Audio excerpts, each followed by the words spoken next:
salam sejahtera untuk kita semua. Perkenalkan, saya Renardus Tika Priokaju.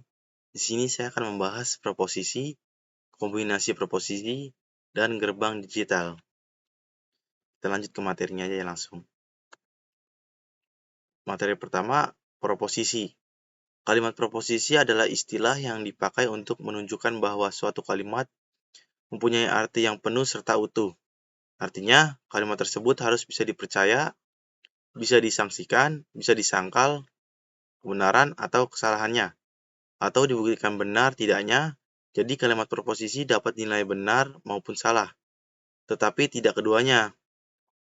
Kamu akan sering menjumpai kalimat proposisi dalam analisis logika, terutama saat ada pernyataan hubungan antara dua hal yang dapat dinilai benar atau salah.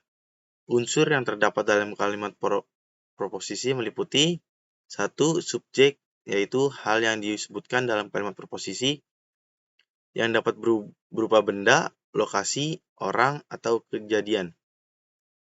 Kedua, predikat, yaitu hal yang dinyatakan dalam subjek.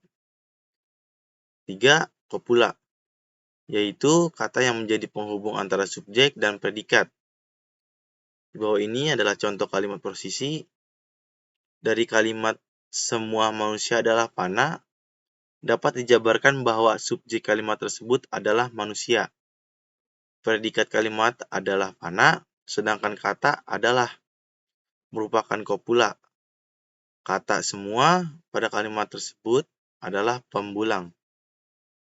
Lanjut ke materi yang berikutnya, kombinasi proposisi.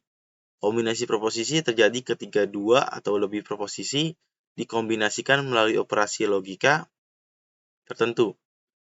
Ada beberapa operasi logika yang umum digunakan dalam kombinasi proposisi, diantaranya adalah konjungsi atau and, disjungsi atau or, implikasi atau if then, dan B-implikasi atau if and only if. Konjungsi. Konjungsi adalah suatu kalimat majemuk yang menggunakan kata hubung dan atau and. Jika ada dua kalimat yang masing-masing benar, maka gabungan dua kalimat tersebut dengan menggunakan penghubung V terbalik juga bernilai benar. Contoh kalimat konjungsi, pernyataan P, saya pergi ke toko. Pernyataan Q, saya beli susu. Konjungsinya adalah, saya pergi ke toko dan saya beli susu. Lanjut, tabel kebenaran dari kalimat konjungsi. Ini adalah tabel dari kalimat konjungsi. Oke, kita lanjut. Disjungsi. Disjungsi adalah suatu kalimat yang membandingkan dua objek. Disjungsi dicirikan dengan kata atau or dan dilambangkan dengan V. Artinya disjungsi hanya bernilai salah jika keduanya pernyataan salah dan tetap bernilai benar jika hanya salah satunya yang salah. Ini yang di bawah ini adalah contoh kalimat disjungsi. Pernyataan P, dia suka bermain bola basket, benar. Pernyataan Q, dia gemar berenang, salah. Kalimat disjungsinya, dia suka bermain bola basket atau dia gemar berenang, benar. Karena di sini tetap bernilai benar jika hanya salah satunya yang salah. Kita lanjut. Ini adalah tabel kebenaran dari kalimat disjungsi. Kita lanjut. Implikasi. Implikasi adalah kalimat majemuk yang menggunakan kata hubung jika P, maka Q. Implikasi disebut juga kalimat bersyarat tunggal. Artinya jika kalimat P bernilai benar, maka kalimat Q pun akan bernilai benar juga. Notasi dari implikasi adalah seperti gambar berikut.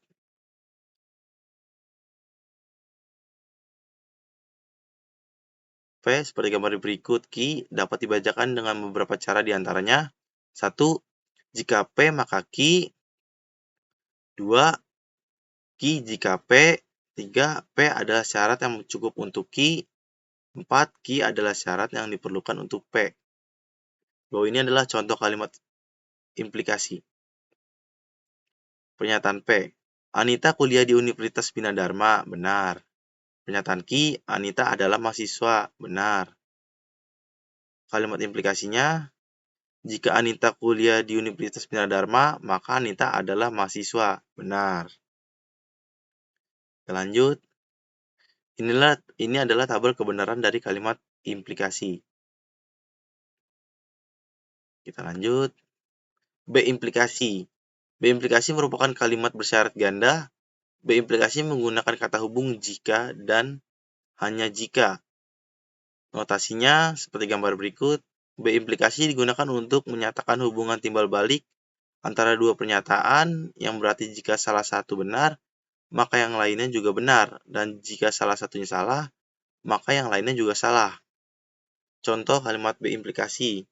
Jika nilai ujian matematika saya lebih dari 7,50, maka saya lulus.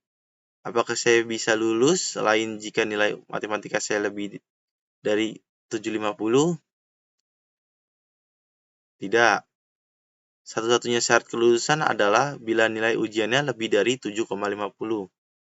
Inilah yang disebut B implikasi. Kita lanjut.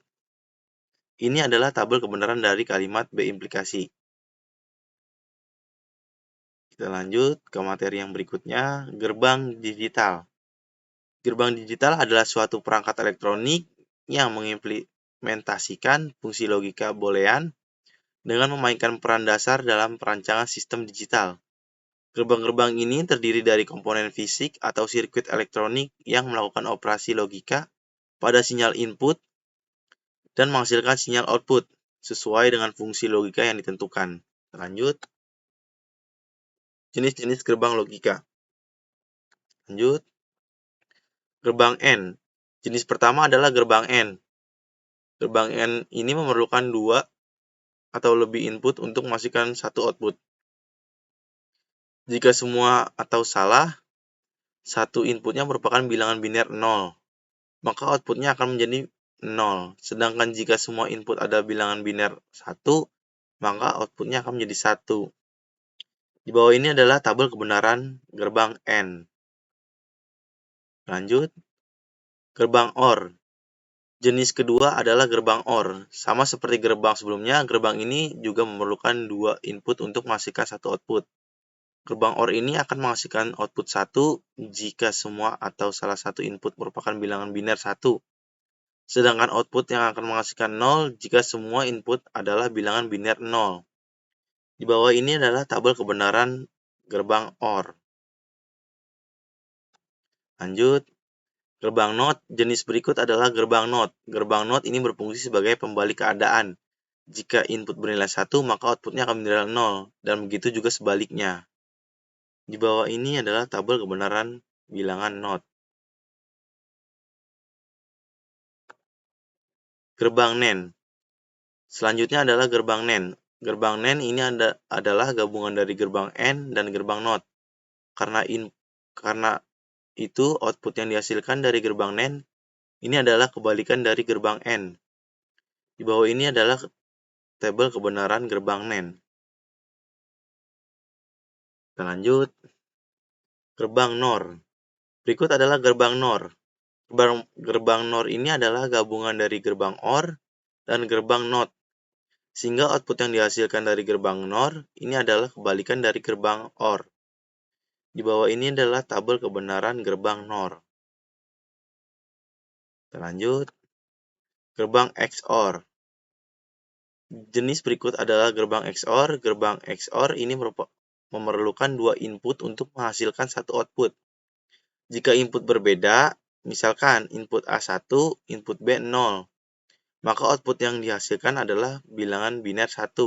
Sedangkan jika input adalah sama, maka akan menghasilkan output bilangan biner 0. Di bawah ini adalah tabel kebenaran gerbang XOR. Lanjut,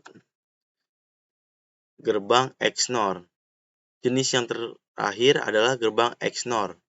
Gerbang XNOR ini memerlukan 2 input untuk menghasilkan satu output.